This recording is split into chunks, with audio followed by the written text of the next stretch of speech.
Welcome back to another video. Today, as promised, we are in Colonial Williamsburg doing all the tours, going into all the buildings, and we're going to take you guys along with us. And I'm excited because I have not been to Williamsburg in probably 30 years. I have never been here, so I'm extremely excited. So let's go. Let's do it. And here at the Colonial Williamsburg Visitor Center is where you can purchase your tickets to go into see the wonderful things that we are going to see today, such as Colonial Williamsburg, Jamestown, Yorktown, etc., etc. So we are going to get our tickets and we are going to go enjoy our day here in Colonial Williamsburg. Now you can go to colonialwilliamsburg.org and purchase your tickets online, which is what we did. We bought the $35.99 per adult ticket, which is just the self-guided walking tour. There are lots of other tours that you can purchase. Just go to that website and it will tell you all about them. You can use your phone as your tickets because the tickets do go to your phone, and you would just show your phone at the door of all the ticketed locations. Or you can also wait in line at the visitor center and have them print it out for you if you prefer to have a paper copy. Are you going to visit our governor's palace today? Well, this gate goes back into our garden area. To visit the palace, you go to the far side, and that line over there is waiting to visit the governor's palace. And it'll be like that all day. We didn't really have a rhyme or reason to what we did when we toured Williamsburg. We just kind of walked around and went and saw things that each of us wanted to see. We did all want to see the grounds and gardens of the governor's palace. I love flowers and everybody else did too. I really would love to have a garden like this one day, but in our neighborhood it would be next to impossible. But I really love looking at flowers because they make me happy and they're so beautiful. The historic area is on 301 acres and includes restored or recreated buildings from the 18th century, and it's one of the largest outdoor educational living museums in the country. But before we go inside, if you've never been here before, the first thing you should know, this is a reconstructed site. And what do I mean by that? There's a photograph over here of the foundations of the building. This photograph was taken in 1930 or so. It's the cellars and foundations. You can inspect them yourself. The bulkhead to the cellar is actually open today. You can go down there. I'll show you how to get there when we're done. Anything above ground on the property, whether it's the main house, the outbuildings, this building we're in now is called an advance. It's a servant's quarter, living workspace, or the wall surrounding the property. It's all mostly having 18th century foundations, which date to its earliest 1705. That's really when they start furnishing the governor with a residence. They don't finish it properly until the 1720s, unfortunately. Most of the reason is financial, but also the grand nature of it. You know, if you're going to dig a man-made lake with a series of canals and actually making terraces out of a hillside, it's going to take time. So that's really why. I know. And so that really just reflects on how these governors hold themselves. Their expectation of a house is not my expectation of a house, right? Or maybe yours. So British governors, when they come here, they are the king while the king is absent physically. Think of him like when you have a lawyer acting in your stead in a courtroom. You're not physically there, but your lawyer is as if you were there. That's how a governor is. And I'll let you in on a hint. The king will never, ever come to Virginia in the 18th century. So they are experts in asserting that authority and power and demonstrating at all times. Just him standing here, you'd be able to understand, oh, that's the king's man in Virginia. It'd be very obvious to you in the 18th century. So when we go inside, that's what I'll spend the most of my time talking about. What are these governors doing? What practices are they bringing with them from England? From the last governor happened to be Scottish. He's from Scotland. What are they doing? Most importantly, how does Virginia change those practices? And even more important, how do Virginians themselves react to them? Because in an empire like this, do people do the same thing everywhere all the time? We do not do the same things in Virginia that they do in Scotland, vice versa. So that's what we'll talk about. We've had 7 British governors call this home. The last one was John Murray, the 4th Earl of Dunmore. I'll refer to him the most. I'll just call him Lord Dunmore. That's appropriate. That's his title. Comes here with his family following 2 years later. We'll talk a little bit about them too. Lady Dunmore and 6 children cross over from their home in Scotland, and they have a home in London too. And then we have two elected governors, Patrick Henry and Thomas Jefferson, who live here after independence. Mr. Henry first for 3 years, and then Thomas Jefferson for just a few months in 1780. After he and the rest of the government moved to Richmond, what they decided to do is use this as an abandoned building, frankly.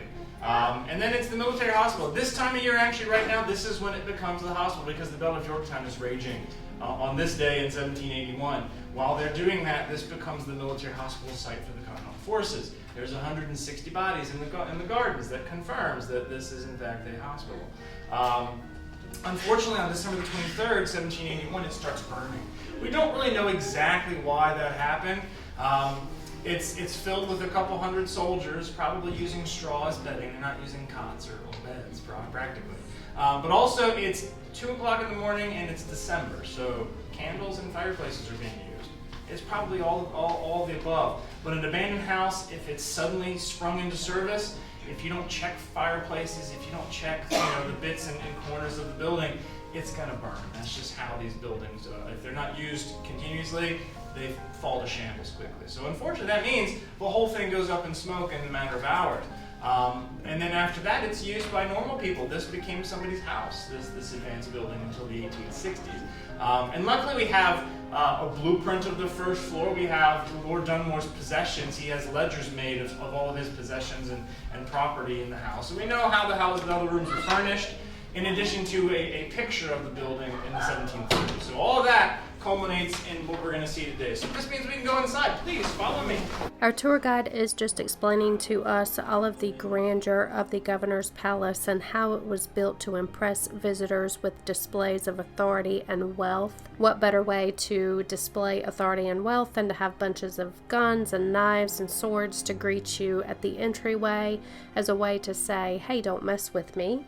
I really liked touring the governor's palace. It was probably one of my favorite houses that we walked into on our Williamsburg tour.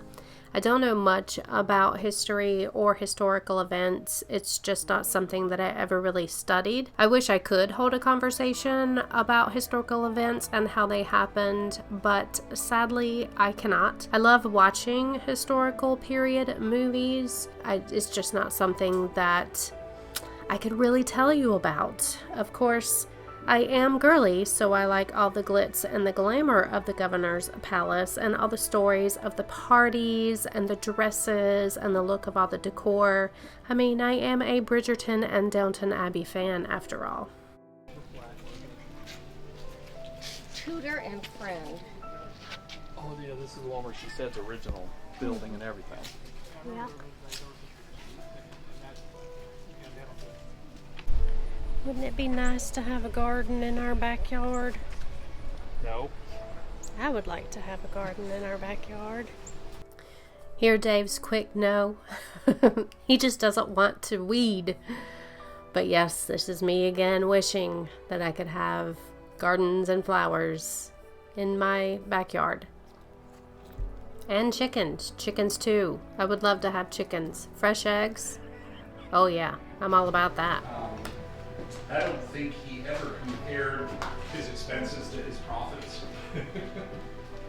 So he was massively in debt, and I don't know if it's because he just didn't want to see it and think about it and had a sense that he was in that much debt, or if he just really didn't pay attention. But yeah, he died in tremendous debt. But I think he was, among other things, what we today would call a shopaholic. Yeah. You know, he couldn't go into a store without finding something to buy. The George Wythe House was another one of my favorites that we went into. He was said to have been one of the most influential men of the Revolutionary era. He was among colonial America's finest lawyers, legal scholars, and teachers. He taught classes in the vacant capital after Virginia's government moved to Richmond in 1780. And he was also said to be really interested in astronomy and science. He was also Virginia's first signer of the Declaration of Independence.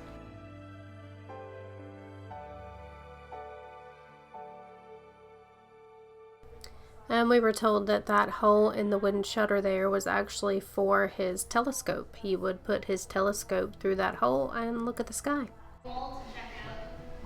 The one that you are in, yes, that one is going to, and then the next half of the day would be used to study natural philosophy, which is what we call science today.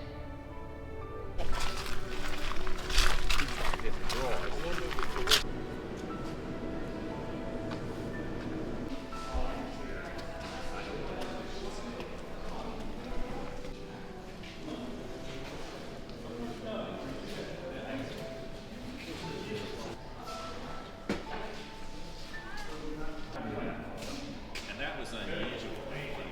A, it was expensive, and B, you didn't have anybody to play it. We had and the tower was built, as I said, we had the tower. So who stood here then? Who's up here? The readings, we used to do and actually Hopefully I don't fall on my face filming and walking on the cobblestone road. This would be fun to ride a skateboard down. Not really. Oh, Dave, always the jokester. Have I ever told you guys how much fun it is to go back and edit what he films? So we're going to do a program today at 4:20 right over here. We're going to be firing a few muskets in a demonstration. The blacksmith is one of the exhibits that Dave really wanted to see. It was really cool to see them actually making some of the tools and weapons. And this is the tinsmith's shop, and we were told that it's one of the newest trades that they are exhibiting.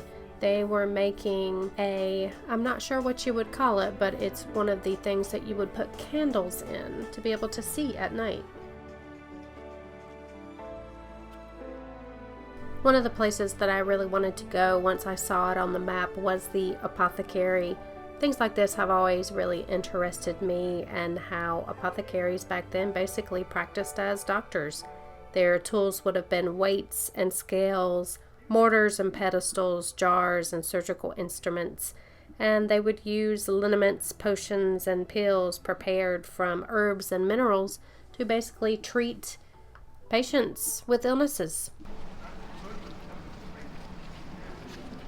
We love being British. And think about it, from the very start, that means we are a part of a world empire that owns the most property on the planet with an organized army and navy. Yeah, that's security and we like it. The problem from the start is the distance. Our king is 3,000 miles away, but he has a very strong interest in these colonies. Understand at this time, London has over 1 million people living in cramped conditions, and they are running out of their resources rapidly. But what do we have here? Expansiveness of land.